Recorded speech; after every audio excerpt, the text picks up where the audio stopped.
اعوذ باللہ من الشیطان الرجیم بسم اللہ الرحمن الرحیم السلام علیکم ورحمۃ اللہ وبرکاتہ۔ ناظرین، ہماری بحث بخاری کے حوالے سے، صحیح بخاری کے حوالے سے کچھ کلپس ہم نے ریکارڈ کیے ہیں اور آپ دیکھ سکتے ہیں مختلف موضوعات۔ ابھی ہم چاہتے ہیں کہ جو کتاب بخاری ہیں اس کے اندر جو متون ہیں وہ آپ کے سامنے پیش کریں۔ یعنی ابھی تک ہم بخاری کے حوالے سے ہم نے بیان کیا، پھر صحیح بخاری کی کتاب کے حوالے سے بیان کیا ہم نے، اور ابھی خود کتاب کے اندر جو ابحاث ہیں وہ آپ کے سامنے رکھتے ہیں کہ اس میں جو مضامین ہیں وہ کیسے ہیں۔ تو قبل اس کے کہ مثلا اس میں صحابہ کے حوالے سے یا قیامت کے حوالے سے یا انبیاء کے حوالے سے یا اہل بیت کے حوالے سے یا دیگر موضوعات اور ٹاپکس پہ جو روایات ہیں اسے ہم بحث کریں، سب سے پہلے ہم خدا کے بارے میں جو یہاں پہ روایات ہیں وہ ڈسکس کرنا چاہتے ہیں۔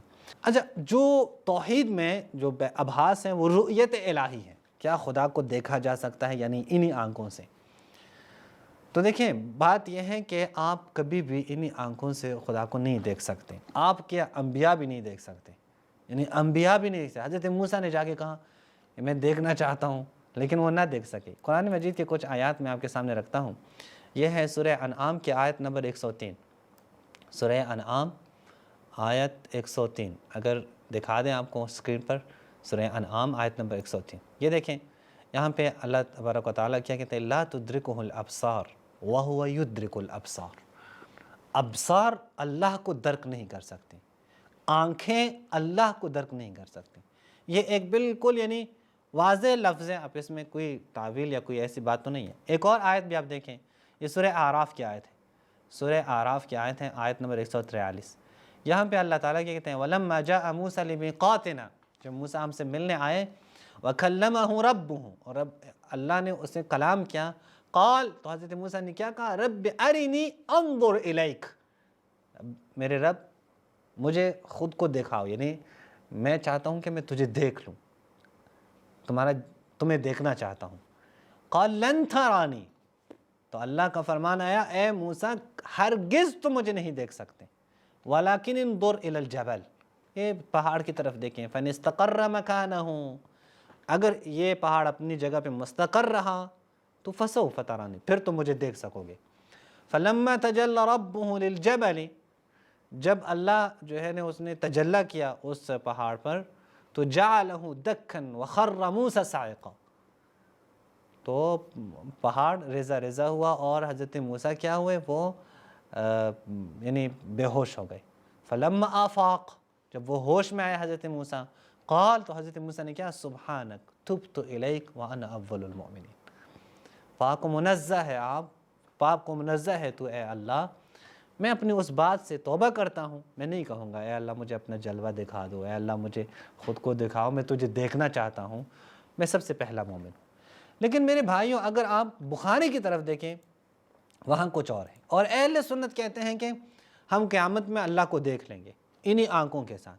بس اگر آپ قیامت میں اللہ کو دیکھتے ہیں تو یہ جو روایات اس وقت موجود ہیں بخاری میں، ایک تو یہ کہ قرآن کے خلاف ہے، ان آیات کے خلاف ہے، جہاں پہ قرآن کہتے ہیں لا تدرکہ الابصار وہو یدرک الابصار، اور اسی طرح حضرت موسیٰ لن ترانی یا موسیٰ، ان آیات کے خلاف ہیں۔ دوسری بات ہے اس کی تعویل بھی نہیں کر سکتے۔ کیوں نہیں کر سکتے؟ چونکہ آپ خود کہتے ہیں قیامت میں اللہ کو دیکھیں گے، اور آپ کے یہاں قصے کہانیاں بہت ہیں کہ نبی نے بھی یہاں پہ دیکھا ہے، پتہ نہیں کسی نے خواب میں دیکھا ہے، کسی نے ایسے چلتے ہوئے دیکھا ہے، پوری کہانیاں موجود ہیں، لہٰذا آپ تعویل نہیں کر سکتے فی الحال۔ یہ صحیح بخاری ہے، صحیح ہے بخاری، یہاں پہ حدیث نمبر 806، ابو ہریرہ سے روایت ہے کہ لوگوں نے عرض کیا اللہ کے رسول کیا ہم روز قیامت اپنے پروردگار کو دیکھیں گے؟ آپ نے فرمایا شب بدر کی چاند جس پر کوئی ابر نہ ہو، اسے دیکھنے میں تمہیں کوئی شک ہے؟ صحابہ نے کہا اللہ کے رسول نہیں۔ آپ نے فرمایا تو کیا تم آفتاب کے دیکھنے میں شک کرتے ہو جبکہ اس پر ابر نہ ہو؟ صحابہ نے کہا اللہ کے رسول ہرگز نہیں۔ آپ نے فرمایا اسی طرح تم اپنے پروردگار کو دیکھو گے، قیامت کے دن جب لوگ اٹھائے جائیں گے تو اللہ فرمائے گا جو دنیا میں جس کی پوجا کرتا تھا اس کے پیچھے جائے، چنانچہ کوئی تو سورج کے ساتھ ہو جائے گا، کوئی چاند کے پیچھے، کوئی بتوں اور شیاطین کے پیچھے چلے گا، باقی اس امت کے مسلمان لوگ رہ جائیں گے جن میں منافق بھی ہوں گے، ان کے پاس اللہ ایک نئی صورت میں تشریف لائے گا، یعنی اللہ ایک نئی صورت میں آئے گا، یہاں پہ ایک نئی صورت، اچھا، اور فرمائے گا میں تمہارا رب ہوں، وہ عرض کریں گے کہ ہم تجھے نہیں پہچانتے. یعنی یہ ڈرامیٹک آپ دیکھیں نا، یہ میں اس کو کیا کہوں، میں کہ ڈرامہ کہوں اور کیا نہ کہوں.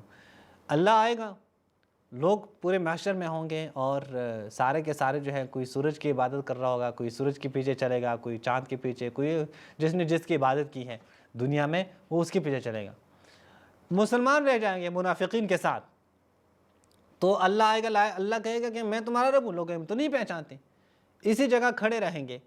جب ہمارا رب ہمارے پاس آئے گا تو ہم اسے پہچان لیں گے. ہم تو تجھے نہیں پہچانتے، جب ہمارا رب آ جائے گا تو ہم پھر تمہیں پہچانیں گے. پھر اللہ تعالیٰ ان کے پاس اپنی اصل شکل و صورت میں جلوہ گر ہوگا. یعنی پہلے اللہ نے کوئی اور شکل اپنائی ہے، اب اللہ ایک اصلی شکل میں آئے اور فرمایا کہ میں تمہارا رب ہوں. تو لوگ کہیں گے ہاں تو ہمارا رب ہے. اچھا، لوگ کیسے کہیں گے؟ لوگوں نے پہلے دیکھا ہوا ہے. یعنی تم نے دنیا میں اپنے اللہ کو دیکھا ہوا ہے کہ تم کہو گے کہ وہاں پہ جو ایک اور شکل میں آ جائے کہ نہیں تم تو نہیں ہو، دوسری شکل میں آ جائیں کہ ہاں یہ تو ہے.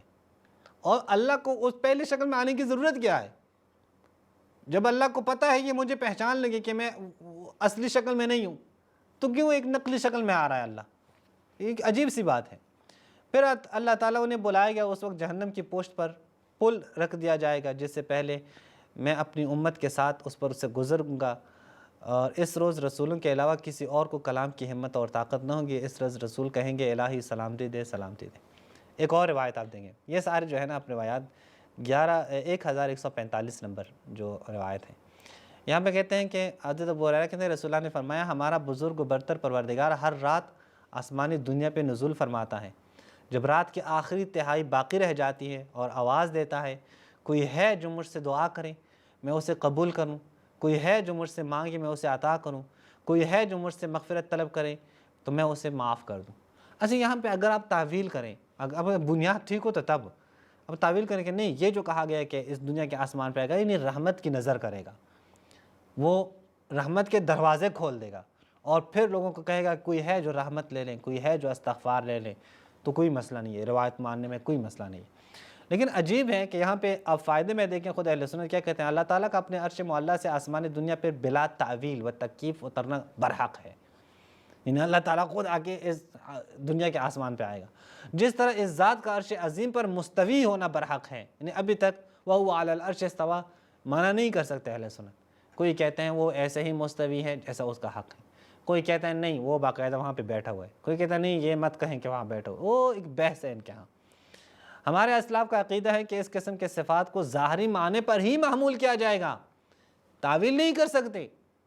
یہ جو کہا گیا کہ اللہ اس آسمان سے لے کے دنیا کے آسمان پہ آئے گا، تو باقاعدہ اللہ واقعی آئے گا، کسی جہاز میں یا اس طرح کی کسی ذریعے میں بیٹھ کر وہ آئے گا، یا بغیر کسی ذریعے. ظاہر ہے جب اللہ کو بیٹھنے کے لیے عرش کی ضرورت ہے، وہاں پہ بیٹھے ہوتے ہیں، یعنی اللہ وہاں پہ بیٹھا ہوتا ہے عرش پر، تو جانے کے لیے بھی تو کچھ تو کر رکھ لیں، کوئی تخت وغیرہ کچھ تو ہوں، چونکہ آپ اس کی تعویل تو کر نہیں سکتے. مگر یہ بھی عقیدہ رکھنا چاہیے کہ اللہ کی صفات مخلوق کی صفات کی طرح نہیں ہے. اور تو بتا دیں پھر کیسے ہیں؟ مخلوق کی صفات کی طرح نہیں ہے، جا رہے ایک جگہ سے ایک جگہ خالی کر کے دوسری جگہ جا رہے، اب وہاں چھوڑ کر یہاں آئے، وہاں تو اللہ نہیں ہے، اللہ تو پھر یہاں ہے صرف.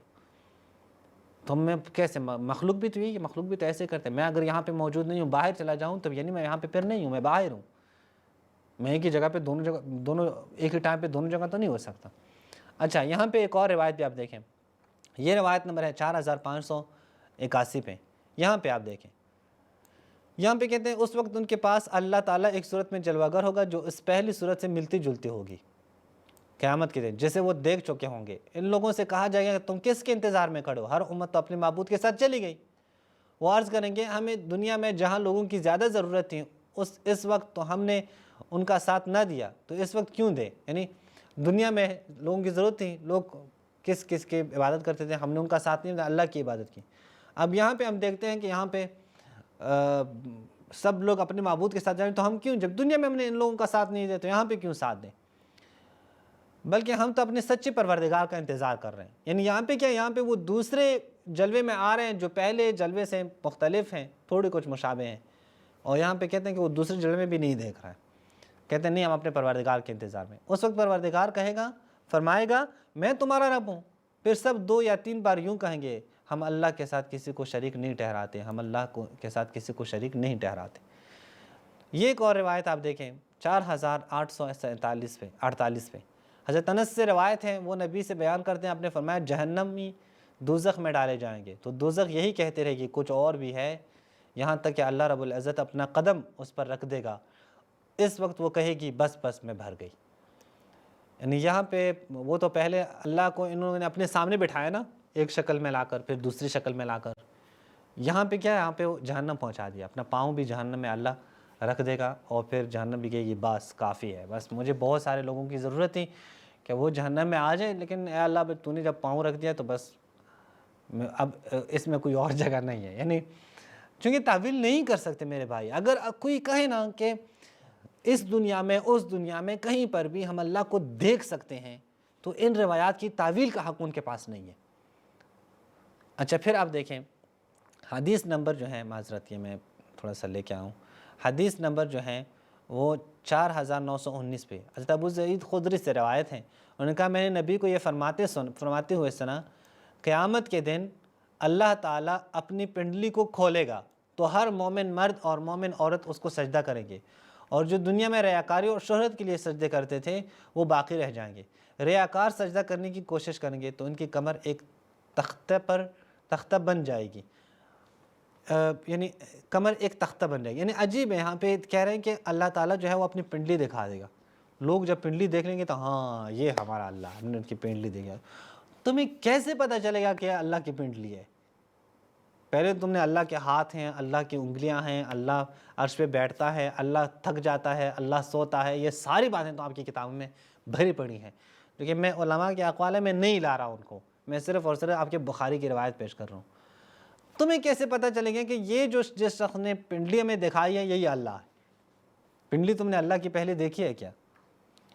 تو یہ دیکھیں، یہ قرآن کی آیات پھر بھی آپ دیکھ سکتے ہیں، لا تدرکہ الابصار وہو یدرک الابصار۔ بخاری کی توحید یوں ہے، بخاری کی توحید کیا ہے؟ بخاری کی توحید یہ ہے جہاں پہ اللہ کی پنڈلی دیکھیں گے، اللہ لوگوں کے پاس آئے گا، لوگ نہیں پہچانیں گے، پھر دوبارہ لوگوں کے پاس آئے گا، پھر اللہ جہنم کی طرف جائے گا، پھر اللہ دنیا کے آسمان کی طرف آتا ہے، وہاں پہ یعنی ایک دیکھیں آپ خدا کا کیا تصور پیش کرتے ہیں، خدا کا تصور آپ کے ہاں کیا، آپ کی مین کتاب جو ہے اس میں ایسی روایات موجود ہیں، اور شاید آپ کے لیے کوئی مسئلہ نہ بنے، آپ یہ دیکھیں گے ہاں ہم تو دیکھ لیں گے، ہم اللہ کو دیکھ لیں گے، کیا مسئلہ ہے، وہ پنڈلی دکھا دے گا ہم دیکھ لیں گے، وہ جہنم میں پاؤں رکھ دے گا، کوئی مسئلہ نہیں ہے، وہ ہر صبح جو ہے ہر رات کو اس دنیا کے آسمان پہ آتے، کوئی مسئلہ نہیں۔ یہ جو ہے ایک عجیب سی باتیں ہیں جو کہ آپ دیکھ سکتے ہیں۔